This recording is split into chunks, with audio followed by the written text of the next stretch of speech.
Alors oui, des drapeaux palestiniens ont été arrachés. Effectivement, ça ne justifie pas des violences. Et d'ailleurs, Jean Messia, selon lui, il va nous dire que en fait, c'était des islamistes qui avaient fait semblant de placer un drapeau palestinien à un endroit donné et ils savaient qu'il allait être arraché. Supposons, admettons, je n'ai pas les informations pour vérifier. Ok Jean Messia, mais la minute de silence, ça n'a pas pu être inventé par les musulmans quand même.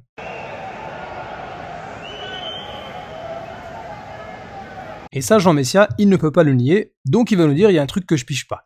Ok, il y a eu des drapeaux palestiniens brûlés, la minute sifflée, est-ce que ça justifie les violences? Bien évidemment que non. Et donc là, il va nous mettre une comparaison en nous disant, imaginez que des musulmans en France brûlent le drapeau français et sifflent la Marseillaise. Est-ce que ça justifie de la violence contre les musulmans? On est d'accord. Et d'ailleurs, ta comparaison, Jean Messia, elle est quand même manquante. Imaginons, pour prendre ta propre comparaison, que des musulmans en France brûlent le drapeau français et sifflent non pas la Marseillaise, mais une minute de silence en hommage à des morts suite à une catastrophe naturelle, et que ces mêmes musulmans-là disent mort aux Blancs ou mort aux Français, et ils vont même se moquer des enfants de Français qui sont décédés, etc. Donc est-ce que tout ça, selon toi, ça justifierait une violence à l'égard des musulmans? Bien évidemment que ça ne justifie pas. Et donc il faut condamner la violence, mais ce qui s'est passé aussi avant, c'est les deux. Par contre, Jean Messia, Zemmour et Nili Naouri, on les entend pas sur ce qui s'est passé avant. Pourquoi est-ce qu'ils vont condamner uniquement ce qui s'est passé après le match? Pourquoi ne pas condamner ce qui s'est passé avant?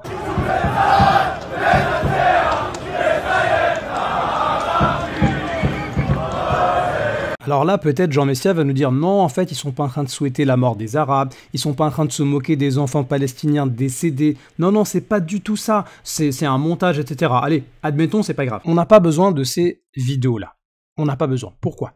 Parce que si on regarde ce que Nili Naouri a fait, elle nous a cité un texte sans aucune source, elle nous dit ses slogans musulmans populaires. Nous, ce qu'on va faire, c'est qu'on va lui citer une source de sa propre Torah, puisque elle est croyante, elle croit en la Torah. Là, je vais vous lire quelques passages de la Torah. C'est pas un slogan, c'est la Torah. Donc, la parole de Dieu qui est lue et récitée par beaucoup de gens. Deutéronome chapitre 2, verset 34, nous dévoilons par interdit hommes, femmes et petits enfants, sans en laisser échapper un seul. Donc, en temps de guerre, selon la Torah, c'est pas uniquement ceux qui t'attaquent qu'il faut éliminer, non, c'est femmes, petits enfants, sans en laisser échapper un seul. Deutéronome chapitre 3, verset 6, hommes, femmes et petits enfants. Deutéronome 20, 16, tu ne laisseras la vie à rien de ce qui respire. Deutéronome 25, 17, tu effaceras la mémoire d'Amalek de dessous les cieux.